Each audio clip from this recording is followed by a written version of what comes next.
Okay, so I gotta get comfortable again. But page 1 of the Metamorphosis, and I'm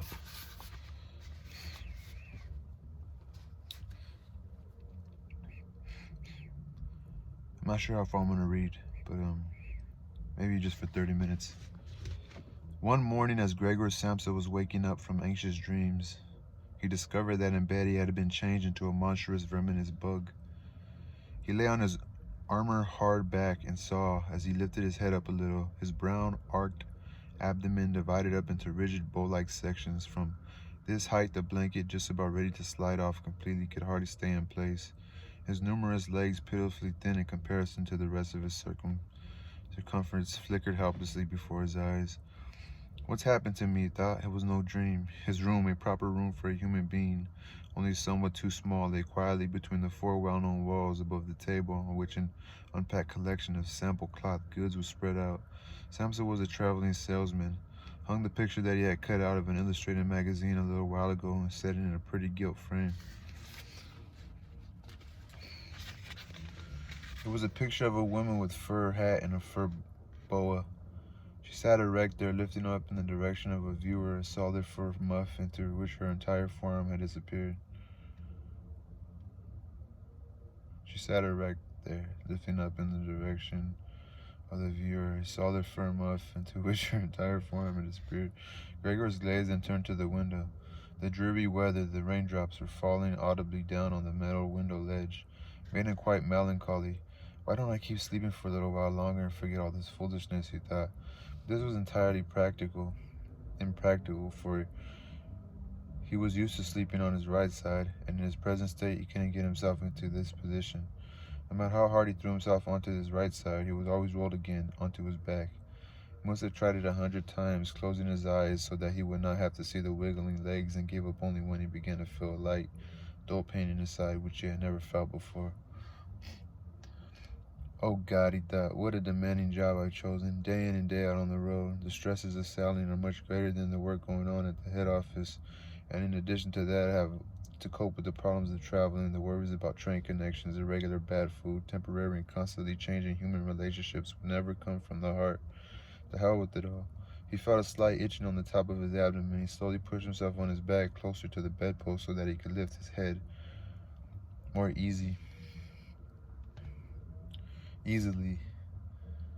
and found the itchy part, which was entirely covered with small white spots. He did not know what to make of them, and he wanted to fill the place with a leg, but he retracted it immediately, for the contact felt like a cold shower all over him. He slid back again into his earlier position. This getting up early, he thought, makes a man quite idiotic. A man must have his sleep. Other traveling salesmen live like harem women. For instance, when I come back to the inn during the course of the morning to write up the necessary orders, these gentlemen are just sitting down to breakfast. If I were to try that with my boss, I'd be thrown out on the spot. Still, who knows whether that might be really good for me. If I didn't hold back for my parents' sake, I'd quit ages ago. I would have gone to the boss and told him just what I think from the bottom of my heart. He would have fallen right off his desk. How weird it is to sit up at a desk and talk down to the employee from way up there. The boss has trouble hearing, so the employee has to step up quite close to him anyway.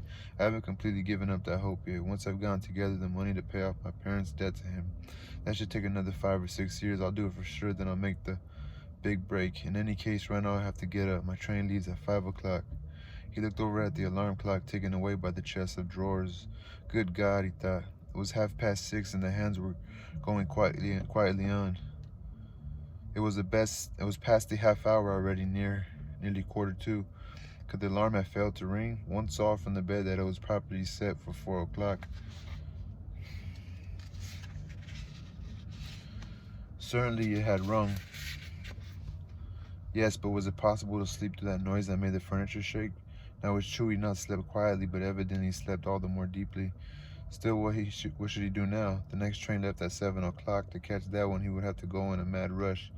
The sample collection wasn't packed up yet, and he really didn't feel particularly fresh and active, and even if he caught the train, there was no avoiding a blow-up with the boss, because the firm's errand boy would have waited for the 5 o'clock train and reported the news of his absence long ago.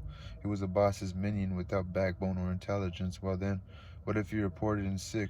But that would be extremely embarrassing and suspicious because during his 5 years service, Gregor hadn't been sick even once. The boss would certainly come with the doctor from the health insurance company and would approach his parents for their lazy son and cut short all objections with the insurance doctor's comments. For him, everyone was completely healthy but really lazy about work. And besides, would the doctor in this case be totally wrong? Apart from a really excessive drowsiness after the long sleep, Gregor in fact felt quite well and even had a really strong appetite. As he was thinking all this over in the greatest haste, without being able to make the decision to get out of bed, the alarm clock was indicating exactly 7:15. There was a cautious knock on the door by the head of the bed. "Gregor," a voice called. It was his mother. "It's 7:15. Don't you want to be on your way?" The soft voice. Gregor was startled when he heard her voice answering. It was clearly an unmistakable, don't you want to be on your way? The soft voice. Gregor was startled when he heard his voice answering. It was clearly and unmistakably his earlier voice, but in it was intermingled, as it is from below, an irrepressibly painful squeaking, which left the words positively distinct only in the first moment and distorted them in the reverberation so that one didn't know if one had heard correctly. Gregor wanted to answer in detail and explain everything, but in these circumstances he confined himself to saying, yes, thank you, Mother, I'm getting up right away." Because of the wooden door, the change in Gregor's voice was not really noticeable outside, so his mother calmed down with this explanation and shuffled off. However, as a result of the short conversation, the other family members became aware that Gregor was unexpectedly still at home, and already his father was knocking on one side door, weakly but with his fist. "Gregor, Gregor," he called out, "what's going on?" After a short while, he urged him on again in a deeper voice. "Gregor, Gregor." At the other door, however, his sister knocked lightly. "Gregor, are you all right? Do you need anything? Gregor, are you all right? Do you need anything?" Gregor directed answers in both directions. "I'll be ready right away." He made an effort with the most careful articulation and by inserting long pauses between the individual words to remove everything remarkable from his voice. His father turned back to his real breakfast. However, the sister whispered, "Gregor, open the door, I beg you." Gregor had no intentions of opening the door, but he congratulated himself on his precaution acquired from traveling, of locking all doors during the night, even at home. First, he wanted to stand up quietly and undisturbed, get dressed, above all, have a breakfast, and only then consider further action. For he noticed this clearly. By thinking things over in bed, he would not reach a reasonable conclusion. He remembered that he had already often felt a light pain or other in bed, perhaps the result of an awkward lying position, which later turned out to be purely imaginary when he stood up, and he was eager to see how his present fantasies would gradually dissipate. That the change in his voice was nothing other than the onset of a real chill and occupational illness of commercial travelers. Of that he had not the slightest doubt. It was very easy to throw aside the blanket. He needed only to push himself up a little, and it fell by itself. But to continue was difficult, particularly because he was so unusually wide. He needed arms and hands to push himself upright. Instead of these, however, he had only many small limbs which were incessantly moving with very different motions, and which, in addition, he was unable to control. If he wanted to bend one of them, then it was the first to extend itself, and if he finally succeeded doing what he wanted with this limb, in the meantime all the others, as if left free, moved around in an excessively painful agitation. "But I must not stay in bed uselessly," said Gregor to himself. At first he wanted to get out of bed with the lower part of his body, but the lower part, which by the way he had not yet looked at, and which he also couldn't picture clearly, proved itself too difficult to move. The attempt went slowly. When, having become almost frantic, he finally lured himself forward with all his force, and without thinking he chose his direction incorrectly, and hit the floor bedpost hard. The violent pain he felt revealed to him that the lower part of his body was at the moment probably the most sensitive. Thus, he tried to get his upper body out of bed first and turned his head carefully towards the edge of the bed. He managed to do this easily, and in spite of its width and weight, his body mass at last slowly followed the turning of his head. But as he finally raised his head outside the bed in the open air, he became anxious about moving forward and farther in this manner. For if he allowed himself eventually to fall by this process, it would take a miracle to prevent his head from getting injured, and at all costs he must not lose consciousness right now. He preferred to remain in bed. However, after a similar effort while he lay there, again, sighing as before, and once again saw his small limbs fighting one another, if anything worse than earlier, and didn't see any chances of imposing quiet and order on this arbitrary movement, he told himself again that he couldn't possibly remain in bed, and that it might be the most reasonable thing to sacrifice everything if there was even the slightest hope of getting himself out of bed in the process. At the same moment, however, he didn't forget to remind himself from time to time of the fact that calm, indeed the calmest reflection, might be better than the most confused decisions. At such moments he directed his gaze as precisely as he could toward the window, but unfortunately there was little confident cheer to be had from a glance at the morning mist, which concealed even the other side of the narrow street. It's already 7 o'clock, he told himself at the latest striking of the alarm clock. Already 7 o'clock, and still such a fog, and for a little while longer he lay quietly with weak breathing, as if perhaps waiting for normal and natural conditions to re-emerge out of the complete stillness. But then he said to himself, before it strikes 7:15, whatever happens, I must be completely out of bed. Besides, by then someone from the office will arrive to inquire about me, because the office will open before 7 o'clock. And he made an effort then to rock his entire body length out of the bed with a uniform motion. If he let himself fall out of the bed in this way, his head, which in the course of the fall he intended to lift up sharply, would probably remain uninjured. His back seemed to be hard. Nothing would really happen to that as a result of the fall. His greatest reservation was a worry about the loud noise that the fall must create, and that presumably would arouse, if not fright, then at least concern on the other side of all the doors. However, it had to be tried. As Gregor was in the process of lifting himself half out of bed, the new method was more of a game than an effort. He needed only to rock with the constant rhythm. It struck him how easy all this would be if someone were to come to his aid. Two strong people, he thought of his father and the servant girl, would have been quite sufficient. They would have only had to push their arms under this arched back to get him out of bed, to bend down with their load, and then merely to exercise patience and care that he completed the flip onto the floor, where his diminutive legs would then, he hoped, acquire purpose. Now, quite apart from the fact that the doors were locked, should he really call out for help, in spite of all his distress, he was unable to suppress a smile at this idea. He had already gotten to the point where, by rocking more strongly, he maintained his equilibrium with difficulty, and very soon he would finally have to decide, for in 5 minutes it would be 7:15. Then there was a ring at the door of the apartment. That's someone from the office, he told himself, and he almost froze while his small limbs only danced around all the faster. For one moment everything remained still. They aren't opening, Gregor said to himself, caught up in some absurd hope. But of course then, as usual, the servant girl with a firm tread went to the door and opened it. Gregor needed to hear only the first word of the visitor's greeting to recognize immediately who it was, the manager himself. Why was Gregor the only one condemned to work in a firm where at the slightest lapse someone immediately attracted the greatest suspicion?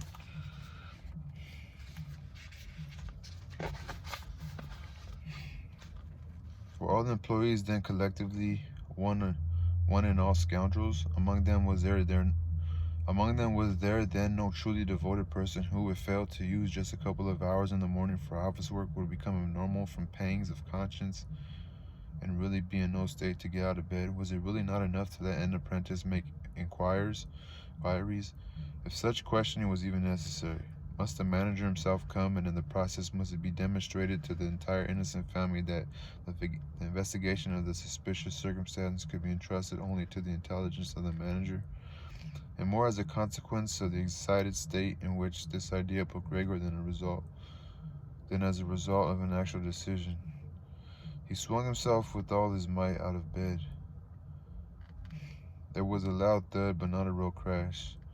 The fall was absorbed somewhat by the carpet, and in addition, his back was more elastic than Gregor had thought. For that reason, the dull noise was not quite so conspicuous. But he had not held his head up with sufficient care, and had hit it.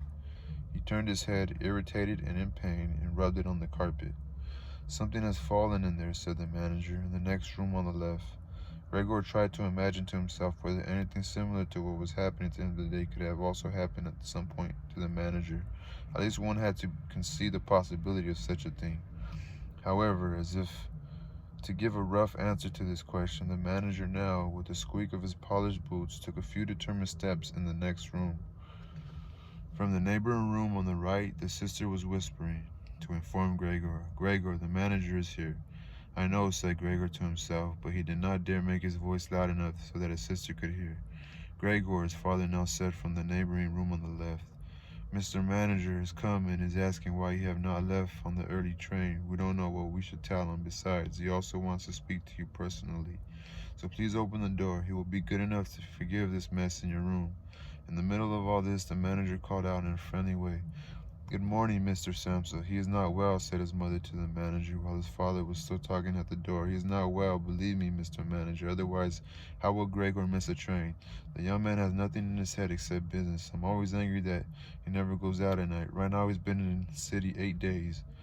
But he's been at home every evening. He sits here with us at the table and reads the newspaper quietly or studies his travel schedule. It is quite a diversion for him to busy himself with fretwork.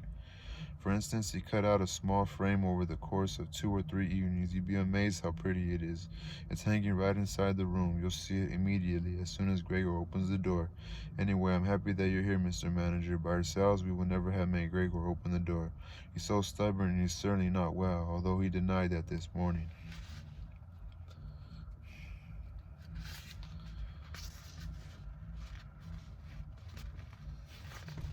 You see? "I'm coming right away," said Gregor, slowly and deliberately, and didn't move, so as not to lose one word of the conversation. "My dear lady, I cannot explain it to myself in any other way," said the manager. "I hope it is nothing serious. On the other hand, I must also say that we business people, luckily or unluckily, however one looks at it, very often simply have to overcome a slight indisposition for business reasons. So can Mr. Manager come in to see you now?" asked his father impatiently and knocked once again on the door. "No," said Gregor in the neighboring room on the left. The painful stillness descended. In the neighboring room on the right, the sister began to sob. Why didn't his sister go to the others? She'd probably just gotten up out of bed now and hadn't even started to get dressed yet. Then why was she crying? Because he wasn't getting up and wasn't letting the manager in, because he was in danger of losing his position, and because then his boss would badger his parents once again with the old demands. Those are probably unnecessary worries right now. Gregor was still here and wasn't thinking at all about abandoning his family. At the moment, he was lying right there on the carpet. No one who knew about his condition would have seriously demanded that he let the manager in, but Gregor wouldn't be casually dismissed right away because of this small discourtesy, for which he would find an easy and suitable excuse later on. It seemed to Gregor that it might be far more reasonable to leave him in peace at the moment, instead of disturbing him with crying and conversation, but it was the very uncertainty that distressed the others and excused their behavior. "Mr. Samsa," the manager was now shouting, his voice raised, "what's the matter? You are barricading yourself in your room. Answer with only a yes and a no. Are making serious and unnecessary troubles for your parents and neglecting, I mention this only incidentally, your commercial duties in a truly unheard of manner. I am speaking here in the name of your parents and your employer, and I am requesting you in all seriousness for an immediate and clear explanation. I am amazed. I thought I knew you as a calm, reasonable person, and now you appear suddenly to want to start parading around in weird moods. The chief indicated to me earlier this very day a possible explanation for your neglect. It concerned the collection of cash entrusted to you a short while ago, but in truth I almost gave him my word of honor that this explanation could not be correct. The chief indicated to me earlier that this day a possible explanation that the chief indicated to me earlier this very day possible explanation for your neglect. It concerned the collection of cash entrusted to you in a short while ago, but in truth I almost gave him my word of honor that this explanation cannot be correct. However, now I see here your unimaginable pig-headedness, and I'm totally losing any desire to speak up for you in the slightest, and your position is not at all the most secure. Originally, I intended to mention all this to you privately, but since you are letting me waste my time here uselessly, I don't know why the matter shouldn't come to the attention of your parents. Your productivity has also been very unsatisfactory recently. Of course, it's not the time of year to conduct exceptional business, we recognize that, but a time of year for conducting no business, there is no such thing at all, Mr. Samsa, and such a thing must never be." "But Mr. Manager," called Gregor, beside himself in his agitation, forgetting everything else, "I'm opening the door immediately, this very moment. A slight indisposition, a dizzy spell has prevented me from getting up. I'm still lying in bed right now, but I'm quite refreshed once again. I'm in the midst of getting out of bed. Just have patience for a short moment. Things are not going as well as I thought, but things are all right. How suddenly this can overcome someone. Only yesterday evening everything was fine with me. My parents certainly know that. Actually, just yesterday evening I had a small premonition. People must have seen that in me. Why have I not reported that to the office? But people always think that they'll get over sickness without having to stay at home. Mr. Manager, take it easy on my parents. There's really no basis for the criticisms that you're now making against me, and really nobody has said a word to me about that. Perhaps you have not read the latest orders that I shipped. Besides, now I'm setting out on my trip on the 8 o'clock train. The few hours rest have made me stronger. Mr. Manager, do not stay. I will be on my office in person right away. Please have the goodness to say that and to convey my respects to the chief. While Gregor was quickly blurting all this out, hardly aware of what he was saying, he had moved close to the chest of his drawers without effort, probably as a result of practice he had already had in bed. And now he was trying to raise himself up on it. Actually, he wanted to open the door. He really wanted to let himself be seen by and speak with the manager. He was keen to witness what the others now asking about him would say when they saw him. If they were startled, then Gregor had no more responsibility and could be calm.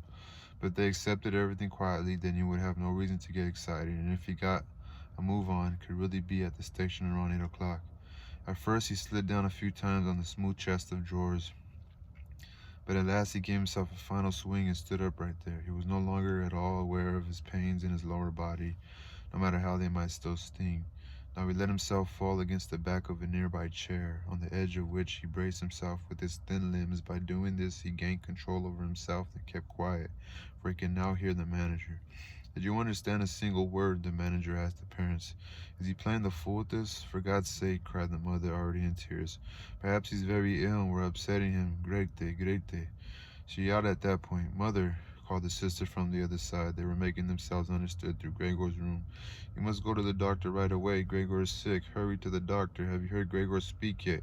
That was an animal's voice, said the manager remarkably quietly in comparison to the mother's cries. Anna, Anna, yelled the father through the hall into the kitchen, clapping his hands. Fetch a locksmith right away. The two young women were already running through the hall with swishing skirts. How had his sisters dressed herself so quickly and yanked open the doors of the apartment? One couldn't hear the doors closing at all. They probably had left them open, as is customary in an apartment where a huge misfortune has taken place. However, Gregor had become much calmer, and right now people did not understand his words anymore. Although they seemed clear enough to him, clearer than previously, perhaps because his ears had gotten used to them. But at least people now thought that things were not all right with him and were prepared to help him. The confidence and assurance with which the first arrangements had been carried out made him feel good.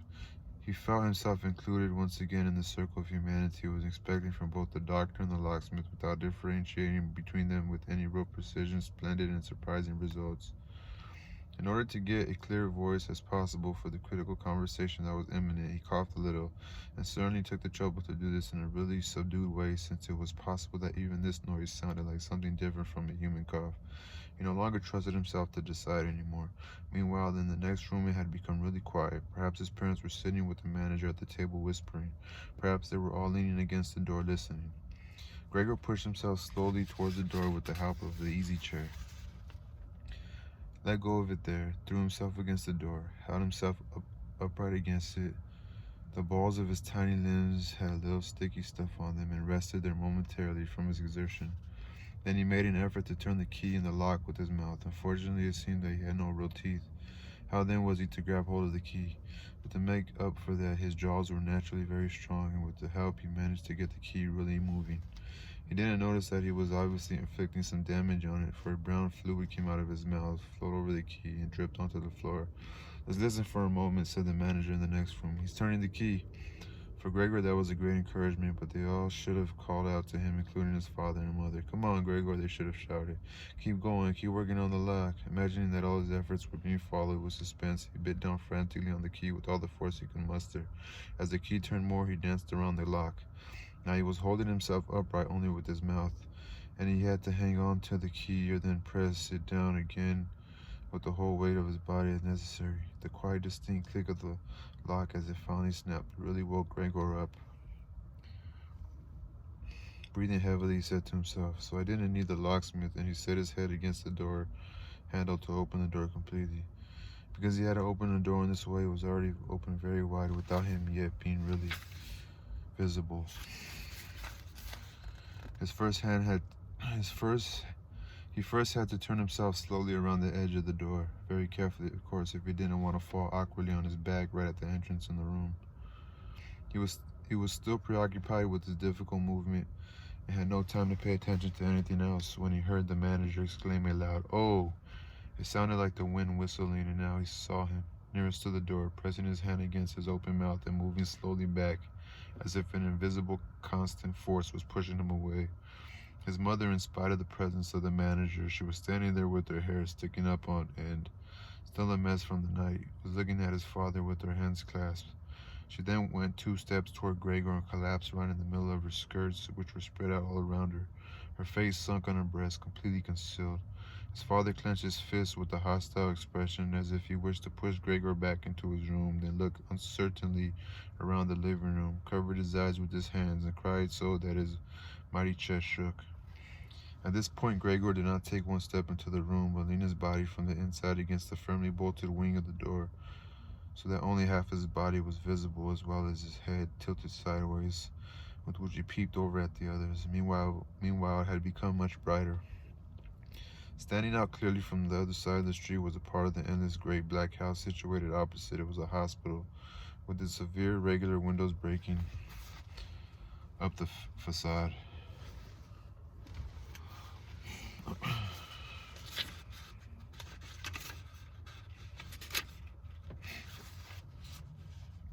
The rain was still coming down, but only in large individual drops, visibly and firmly thrown down one by one onto the ground. The breakfast dishes were standing piled around on the table because for his father's breakfast was the most important mealtime in the day, which he prolonged for hours by reading various newspapers. Directly across on the opposite wall hung a photograph of Gregor from the time of his military service. It was a picture of him as a lieutenant, as he, smiling and worry-free, with his hand on his sword, demanded respect for his bearing and uniform. The door to the hall was ajar, and since the door to the apartment was also open, one could see out in the landing of the apartment and the start of the staircase going down. "Now," said Gregor, well aware that he was the only one who had kept his composure, "I'll get dressed right away, pack up the collection of my samples, and set off. You'll allow me to set out on my way, will you not? You see, Mr. Manager, I'm not pig-headed, and I'm happy to work. Traveling is exhausting, but I couldn't live without it. Where are you going, Mr. Manager? To the office? Really? Will you report everything truthfully? A person can be incapable of work momentarily, but that's precisely the best time to remember the earlier achievements and to consider that later, after the obstacles have been shoved aside, the person will work all the more eagerly and intensely. I'm really so indebted to Mr. Chief, you know that perfectly well. On the other hand, I am concerned about my parents and my sister. I'm in a fix, but I'll work myself out of it again."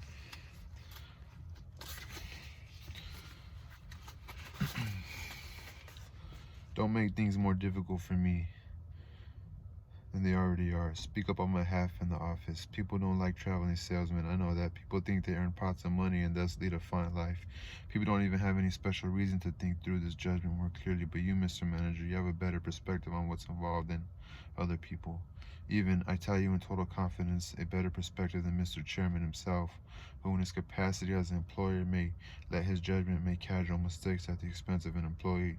You also know well enough that the traveling salesman who is outside the office almost the entire year can become so easily a victim of gossip, coincidences, and groundless complaints against which it's impossible for him to defend himself, since for the most part he doesn't hear about them at all, and only then, when he's exhausted after finishing a trip and at home, gets to feel in his own body the nasty consequences which can't be thoroughly explored back to their origins. Mr. Manager, don't leave without speaking a word telling me that you at least concede that I'm a little in the right." But at Gregor's first words, the manager had already turned away, and now we look back at Gregor over his twitching shoulders with pursed lips. During Gregor's speech, he was not still for a moment, but kept moving away toward the door without taking his eyes off Gregor, but really gradually, as if there was a secret ban on leaving the room. He was already in the hall, and given the sudden movement with which he finally put his foot out of the living room, one could have believed that he had just burned the sole of his foot. In the hall, however, he stretched his right hand out away from his body toward the staircase, as if some truly supernatural relief was waiting for him there. Gregor realized that he must not under any circumstances allow the manager to go away in his frame of mind, especially if his position in the firm was not to be placed in the greatest danger. His parents did not understand all this very well. Over the long years, they had developed the conviction that Gregor was set up for life in his firm, and in addition, they had so much to do nowadays with their present troubles and all foresight, that all foresight was foreign to them. But Gregor had this foresight. The manager must be held back, calmed down, convinced, and finally won over. The future of Gregor and his family really depended on it. If only the sister had been there. She was clever. She had already cried while Gregor was still lying quietly on his back. And the manager, his friend of the ladies, would certainly let himself be guided by her. She would have closed the door to the apartment and talked him out of his fright in the hall. But the sister was not even there. Gregor must deal with it himself, without thinking that as yet he didn't know anything about his present ability to move, and that his speech possibly, indeed probably, had once again not been understood. He left the wing of the door, pushed himself through the opening, and wanted to go over to the manager, who was already holding tight onto the handrail with both hands on the landing in a ridiculous way. But as he looked for something to hold on to with a small screen, Gregor immediately fell down onto his numerous legs. Scarcely had this happened when he felt for the first time that morning a general physical well-being. The small limbs had firm floor under them. They obeyed perfectly as he noticed to his joy and strove to carry him forward in the direction he wanted. Right away he believed that the final amelioration of his suffering was immediately at hand. But at the very moment when he lay on the floor rocking in a restrained manner quite close and directly across his mother, who had apparently totally sunk into herself, she suddenly sprang right up with her arms spread far apart and her fingers extended and cried out, "Help, for God's sakes, help." She held her head bowed down as if she wanted to view Gregor better, but ran senselessly back, contradicting that gesture, forgetting that behind her stood the table with all the dishes on it. When she reached the table, she sat down heavily on it, as if absent-mindedly, and did not appear to notice at all that next to her coffee was pouring out onto the carpet in a full stream from the large overturned container. "Mother, mother," said Gregor quietly, and looked over toward her. The manager momentarily had disappeared completely from his mind. At the sight of the flowing coffee, Gregor couldn't stop himself, snapping his jaws in the air a few times. At that, his mother screamed all over again, hurried from the table, and collapsed into the arms of his father, who was rushing toward her. But Gregor had no time right now for his parents. The manager was already on the staircase. His chin level with the banister, the manager looked back for the last time. Gregor took an initial movement to catch up to him if possible, but the manager must have suspected something, because he made a leap down over a few stairs and disappeared, still shouting, "Huh!" The sound echoed throughout the entire stairwell. Now, unfortunately, this flight of the manager also seemed to bewilder his father completely. Earlier he had been relatively calm, for instead of running after the manager himself, or at least not hindering Gregor from his pursuit, with his right hand he grabbed hold of the manager's cane, which he had left behind with his hat and overcoat on a chair. With his left hand, his father picked a large newspaper from the table, and stamping his feet on the floor, he set out to drive Gregor back into his room by waving the cane and the newspaper.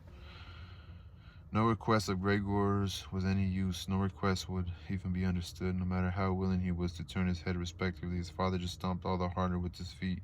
Across the room from him, his mother had pulled open a window in spite of the cool weather, and leaning out with her hands on her cheeks, she pushed her face far outside the window. Between the alley and the stairwell, a strong drift came up. The curtains on the window flew around, the newspapers on the table swished, and individual sheets fluttered down over the floor. The father relentlessly pressed forward, pushing out sibilants like a wild man. Now Gregor had no practice at all in going backward. It was really very slow going. If Gregor had only been allowed to turn himself around, he would have been in his room right away, but he was afraid to make his father impatient by the time-consuming process of turning around, and each moment he faced the threat of a mortal blow on his back or his head from the cane in his father's hand. Finally, Gregor had no other option, for he noticed with horror that he did not understand yet how to maintain his direction going backward. And so he began, amid constantly anxious sideways glances in his father's direction, to turn himself around as quickly as possible. Although in truth this was only done very slowly. Perhaps his father noticed his good intentions, for he did not disrupt Gregor in his motion, but with the tip of the cane from a distance, he even directed Gregor's rotating movement here and there. If only his father would have stopped making that unbearable hissing sound. Because of that, Gregor quite lost his head. He was already almost completely turned around when, always with the hissing in his ear, he just made a mistake and turned himself back a little. But when he finally was successful in getting his head in front of the door opening, it became clear that his body was too wide to go through any further. Naturally, his father, in his present mental state, had no idea of opening the other wing of the door a bit to create a suitable passage for Gregor to get through. His single fixed thought was that Gregor must get into his room as quickly as possible. He would never have allowed the elaborate preparations that Gregor required to orient himself and thus perhaps get through the door. On the contrary, as if there were no obstacle, and with a peculiar noise, he now drove Gregor forward. Behind Gregor, the sound at this point was no longer like a voice of only a single father. Now it was really no longer a joke. Gregor forced himself, come what might, into the door. One side of his body was lifted up. He lay at an angle in the door opening. His one flank was sore with the scraping. On the white door, ugly blotches were left. Soon he was stuck fast and would not have been able to move anymore on his own. The tiny legs on one side hung, twitching in the air above, and the ones on the other side were pushed painfully into the door. Then his father gave him one really strong, liberating push from behind, and he scurried, bleeding severely, far into the interior of his room. The door was slammed shut with the cane, and finally there was silence. Chapter 1. Alright, y'all. Thanks. Peace.